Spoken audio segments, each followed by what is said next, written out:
Good afternoon, video production students. This is Mr. McCarthy, and by now, if you've been paying attention, you've probably noticed that I am absent today. All right? Let's not let that get in the way of today's activity.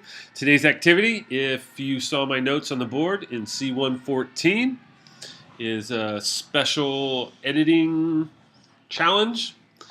And so let's get right to it, okay? Your editing challenge today is to take these 7 clips, what we're calling Crepe Maker, and to edit them together. Your goal is to use all 7 of these clips to tell the story, or let me rephrase that, to demonstrate the process of making crepes from beginning to end. Okay, and I will go through this video footage in just a moment. Before I do, I want to let you know that the folder Crepe Maker is waiting for you in class resources on the district network. So go ahead and log into the server and pull this folder Crepe Maker onto your desktop, and then we're going to start from there. Okay.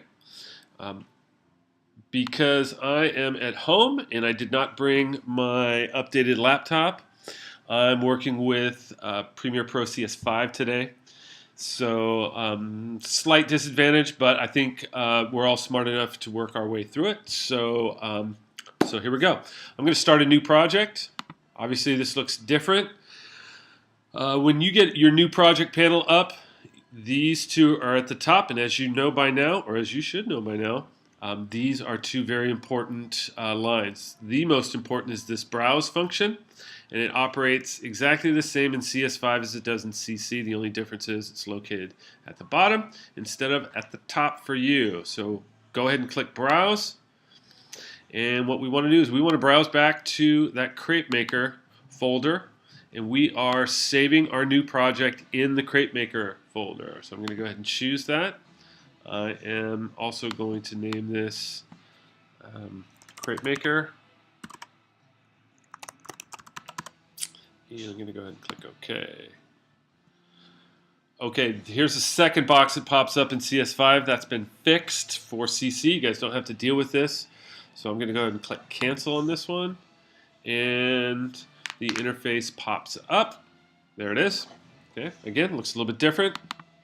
I'm going to double click and I'm going to import all 7 shots. Hey guys, calm down over there. Alright, and here are my shots. So what I'd like to do is just kind of take you through these shots real quickly. Okay, these were shot in Vietnam. And this is a woman, actually a team of 2 women, making crepes. This woman is actually cooking the crepes over a steam pot with a cloth pulled across it. It's a really cool setup. She's got 2 burners here. I'll refer to them as burners. And then she's working with her partner, who takes the cooked crepe off of this wheel and places it on a drying rack. Hey guys, calm down. All right. So let's just quickly go through this footage. Let's see if I can go through this footage. Here we go. All right. So as you can see, she's just removed a cooked crepe, put it on the roller. She's pouring batter. She is moving the lid from one to the other. Second burner. She's lifting the cooked crepe, placing it on the same roller. Batter, placing it on there. And this is the cycle. This is her repeated action. Your goal for today's editing assignment is to create continuity 6 times. There are 7 clips. These are your 7 clips. You have to decide how you are going to order the process for telling this story or for demonstrating this procedure.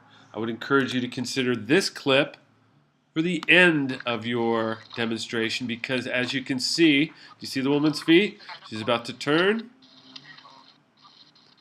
And now she's walking over that dried crepe for the drying rack. I'm sorry, it wasn't a dried crepe. It's about to dry. She's placing it on the drying rack. This is the end of the process. Okay? So this should be your last shot. And it will be challenging for you to figure out how to create continuity between what you see in these other clips and then this change in perspective, this change in setting. Essentially, this area is adjacent to the cooking area of the other ones. Hey, you guys, knock it off. All right, so here's another clip. There's the drying rack. There's the pass off. There's an over-the-shoulder shot of the woman cooking. Okay, something that's going to be a challenge for many of you is when you select clips to match previous clips, you need to pay attention to where that lid is, which burner she's pulling from. Okay, that's part of the continuity challenge here. Here is another shot. Not my favorite shot because there's some bright sun creating this sun ray on the lens, but let's ignore that for our activity here. So we're looking at both hands and face of the cook. In this case, it's close up of just the hands working.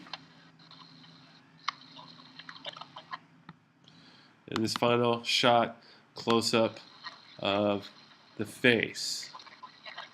Okay? So, your goal is to use all 7 of these clips to edit them for continuity. You should be able to create continuity 6 times for 6 matched cuts. Okay? And what I would like you to do is, are you listening? I'd like you to produce an edited video under 30 seconds. It might not sound like a lot now, but as you start editing, you're going to find that that's going to be a challenge. Try to get it under 30. If you need to go over 30 a little bit, that will be okay. But what's most important is that your shots match action. That's the goal of today's activity, and I know you guys are going to do a great job. This is Mr. McCarthy signing off. I look forward to seeing your edits on... Actually, I look forward to seeing over the weekend. If you can, finish this assignment, export it, and the email address should still be sitting on the board in the computer lab. That is grigorihighDMB@gmail.com. If you finish your edit, upload it to YouTube, send me that link. I want to take a look at it over the weekend. Okay, get right to work, folks. This is an assignment that's worthy of your full class attention today. All right, this is Mr. McCarthy signing off. Once again, look forward to seeing you on Tuesday.